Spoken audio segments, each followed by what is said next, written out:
అయోధ్యకాండ 23వ సర్గ. శ్రీరామునిపై గల అపారమైన భక్తి కారణముగా లక్ష్మణుడు సాహస వచనములను పలుకుట, రాముడు తన దృఢ సంకల్పమును వెల్లడించుట. ఇతి భ్రవతి రామేతు లక్ష్మణో దశిరాముః శ్రుత్వా మద్యం జగామేవ మనసా దుఃఖహర్షయో. శ్రీరాముడు దైవశక్తి ప్రభావమును గూర్చియు ధర్మాచరణ ప్రాముఖ్యమును గురించియు పదే పదే నొక్కి చెప్పుచుండగా లక్ష్మణుడు వినమ్రుడై వినుచు మనస్సున దుఃఖహర్షముల మధ్య నలిగిపోచున్నట్లుండెను. అప్పుడు దుఃఖహర్షముల మధ్య ఊగిసలాటకు గురి అయిన లక్ష్మణస్వామి నొసట బొమ్మముడి వైచి పొట్టలోనున్న మహాసర్పము వలె రోషముతో బుసలు కొట్టసాగెను. కనుబొమ్మలు ముడిచియున్న అతని ముఖము క్రోధముతో రెచ్చిపోయిన సింహము యొక్క ముఖము వలె దుర్నిరీక్షమై ఉండెను. అప్పుడు లక్ష్మణుడు తన కుడి చేతిని ఏనుగు తొండ వలె విదల్చుచుండెను. మెడను క్రిందికిని పైకిని పక్కలకును తిప్పసాగెను. అతడు శ్రీరాముని ఓరగా చూచుచూ ఇట్లనెను: శూరులైన క్షత్రియులలో శ్రేష్ఠుడు అయిన ఓ రామ, తండ్రి ఆదేశమును అనుసరింపనిచో ధర్మహాని కలుగుననియు, అధర్మవర్తనుడు రాజైనచో ధర్మపాలన ఎట్లు కొనసాగును అని లోకమును శకించుచునియు, నీవు ధర్మమును అతిక్రమించినచో లోకము కూడా నిన్ను అనుసరించి అధర్మ మార్గము పట్టుననియు, ధర్మము అవహేళన పాలై నిరాదరింపబడినచో లోకము నశించును అనియు భావించి నీవు వనములకు వెళ్ళుటకై అనవసరముగా మిగుల తొందరపడుచున్నావు. నీవు మహాశూరుడవు, ఎన్నడూను ఏమాత్రము తొట్రుపాటునకు లోను కాని వాడవు. అట్టి నీ వంటి వాడు శక్తిహీనమైన దైవమును సర్వసమర్థమైన దానినిగా ప్రశంసించుచుట తగదు. అన్నయ్య, దీనమైన ఆ అసమర్థ దైవమును నీవు ఎందులకు ప్రశంసించుచున్నావు? పాపకృత్యములకు పాల్పడిన ఆ కైకేయి దశరథులే అధర్మవర్తనులు అనిడి భావము నీకేల కలుగుటలేదు? ధర్మాత్ముడవైన ఓ రామ, లోకమున ధర్మమును అడ్డు పెట్టుకుని తమ తప్పులను కప్పిపుచ్చుకును నయవంచకులు ఎందరో గలరు. వారిని గూర్చి నీవెరుగువా? కైకేయి దశరథులు నీకు ద్రోహమును తలపెట్టి నిన్ను అడవులకు పంపుటకై స్వార్థపూరితమైన పన్నాగమును పన్నిన విషయమును నీవు గుర్తింపలేదా? అగ్రజ, నీకు పట్టాభిషేకమును తలపెట్టక ముందే ఆ ఇరువురును ద్రోహచింతన చేసి ఉండవచ్చును. అట్లు కానిచో దశరథుడు కైకేయికి ఈ వరములను ఎప్పుడో ఇచ్చి ఉండవచ్చును కదా. వాటిని ఇప్పుడు త్రవ్వి బయటికి తీయవలసిన పని ఏమి? కనుక ఇది వారి కుతంత్రం. ఓ మహావీర, జ్యేష్ఠుడైన నిన్నుగాదని ఒక విరుద్ధముగా కనిష్ఠుడైన చిన్నవాడైన మరియొకనికి అనగా భరతునకు పట్టముగట్టుట నేను ఏమాత్రము సహింపజాలను. అందులకు క్షమింపుము. ఓ ప్రజ్ఞాశాలి, నాయనగారి సంకల్పముననుసరించి నీవు పట్టాభిషిక్తుడవగుటకు సిద్ధపడితివి. కానీ ఆ తండ్రియే వరముల మిసతో నిన్ను అడవుల పాలు చేయబోచుండగా పిత్రాజ్ఞను పాటించుట ధర్మము అనియు, అట్లు చేయుకుండుట దోషము అనియు నీ బుద్ధిని మార్చుకుంటివి. ఇది ధర్మమే కాదు. దీనికి నేను అంగీకరింపను. రామ, కైకేయి వశవర్తి అయి ఉన్న తండ్రి ధర్మబద్ధముగాని గ్రహింపదగిన ఆదేశమును ఇచ్చుచున్నాడు. నీవు దానిని ఎదుర్కొనగల సమర్థుడవే అయినను ఆ ఆజ్ఞను ఎందులకు పాటింపదలచుచుంటివి? ఈ కపట ప్రయత్నమంతయును వారు పాపబుద్ధితో చేయుచున్నట్టిదే అని నీవు గ్రహింపూట నాకు బాధ కలిగించుచున్నది. ఇట్టి కపట ప్రయత్నమును ధర్మమని భావించి దానికి తలయొగ్గుట నింద్యము. కైకేయి దశరథులు ఇరువురును స్వార్థ ప్రవృత్తి కలిగి ఉన్నారు. వారు నీకు అహితమునే కోరుచున్నారు. వారు తల్లిదండ్రుల రూపమునున్న శత్రువులు. అట్టి వారి కోరికను మన్నించుటకు నీవు మానసికంగా కూడా ఇష్టపడరాదు. అన్న, నీ పట్టాభిషేకమునకు భంగము కలిగించుట, నిన్ను వనములకు పంపుట అనునవి వారు బుద్ధిపూర్వకముగా చేసినవి కావు. అవి దైవికములే అని నీవు భావించుచున్నప్పటికీ సరికాదు. కనుక అది అది నాకేమాత్రం నచ్చదు. పిరికివారు పరాక్రమహీనులు మాత్రమే దైవమును ఆశ్రయింతురు. పరాక్రమశాలురు, లోకముచే గౌరవింపదగిన వీరులు దైవం మీద ఆధారపడరు. వారు స్వప్రయత్నములకే ప్రాముఖ్యమిత్తురు.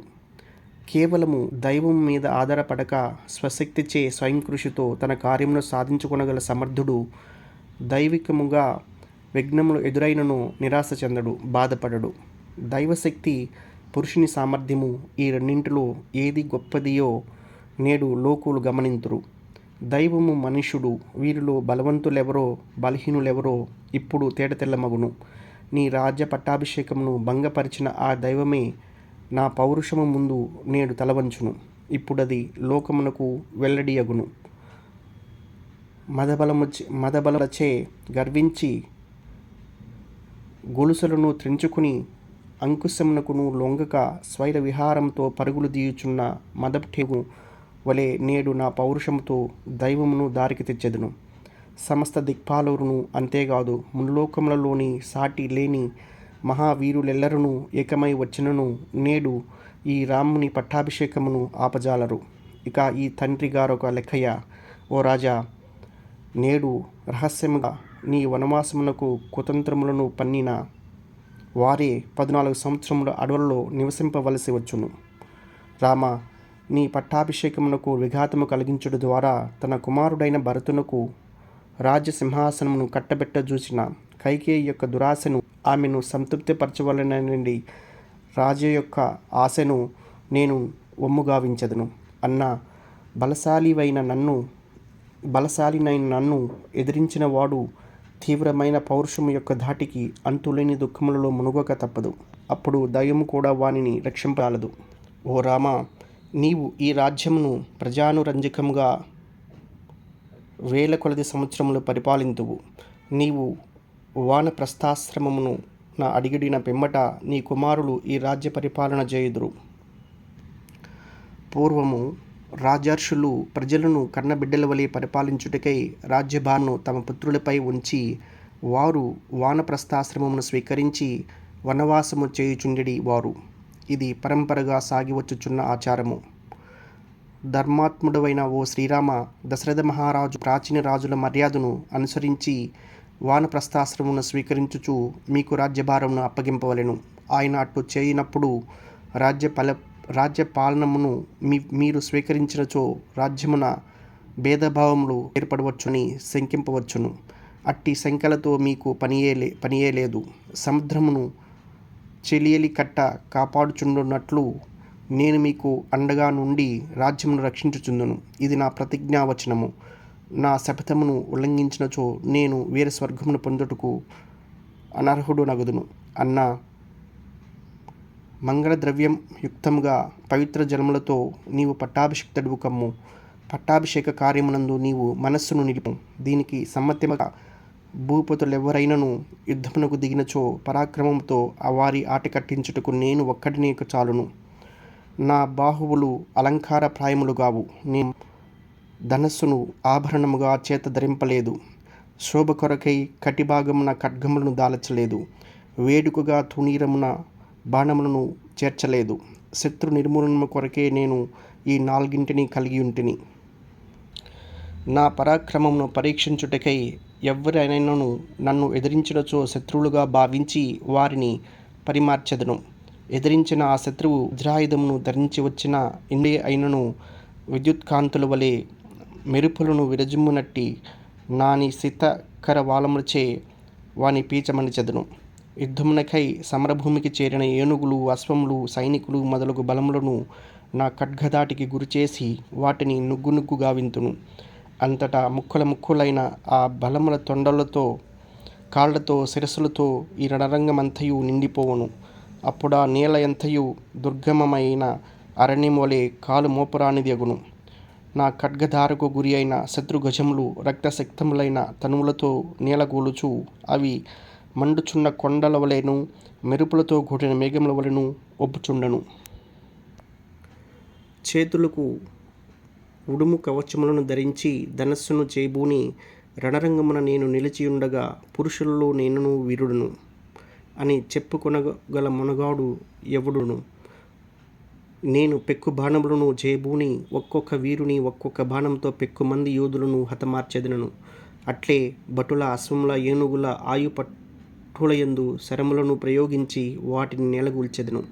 ఓ ప్రభు, దశరథ మహారాజు యొక్క ప్రభుత్వమును తొలగించుటకును నీ ప్రభుత్వమును నెలకొల్పుటకును ఇంకా నా అస్త్రశక్తి ప్రభావము ప్రకటితమగును. ఇప్పుడు ఈ విధముగా లక్ష్మణి శక్తి సామర్థ్యములు వెల్లడియగును.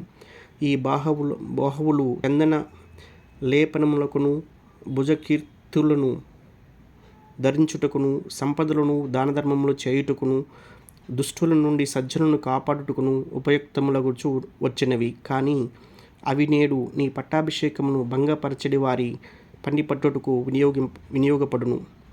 ఏ ప్రభు, నేను నీ దాసుడును.